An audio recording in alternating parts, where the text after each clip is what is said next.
Imola has a great variety of challenging corners, like turns 5 and 6, the blind exit of turn 8, and of course not to forget Acqua Minerale, or turns 11 to 12. The tricky braking with the constant elevation changes makes this sequence of corners one of the most satisfying when done right, but painful when done wrong. A lock-up or missing an apex can have you taking a trip over those deadly yellow curves. There are many key insights that can be taken from these corners, but first let's break down the fast way to tackle these corners.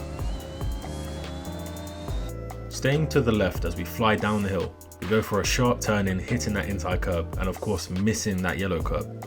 We jump on the brakes just at the end of the green curb, braking as straight as we can before bringing the car to the edge of the track and turning in. Using the green curb, we're back on throttle as soon as we meet the apex, using all of that exit curb heading through turn 13. With our fast approach into these corners, the heavy braking pushes all of the weight forward towards the front of the car, making it less responsive or understeery on turning. This can make the car's stability through the corner tricky as you head back onto the throttle. However, the wider line focuses on the longer braking phase with less brake pressure. This retains some of the weight to the rear of the car, and this helps rotation heading into the apex, giving the car more stability through the corner and when coming back onto throttle. So let's see how these lines through turn 11 and 12 fare on the Track Titan platform. Now let's weigh up the two racing lines using the web app over at tracktitan.io and see just how the different approaches affect the lap time. And here the tighter, more aggressive line is about 1/10 of a second faster.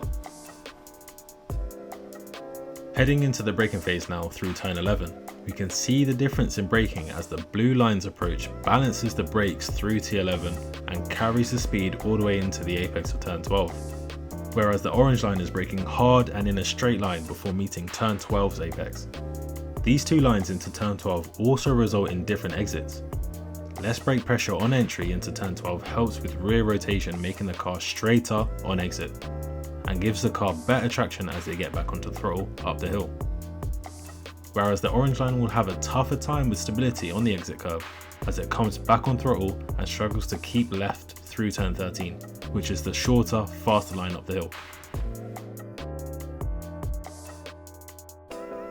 Both of these two approaches can be beneficial for you depending on the setup of your car and your driving style. The hard straight line braking may suit the more aggressive driving styles, whereas the wider line may suit drivers who like to ease their car into the corner with a bit more finesse. So give both lines a go and you might just find the extra 10th you've been looking for.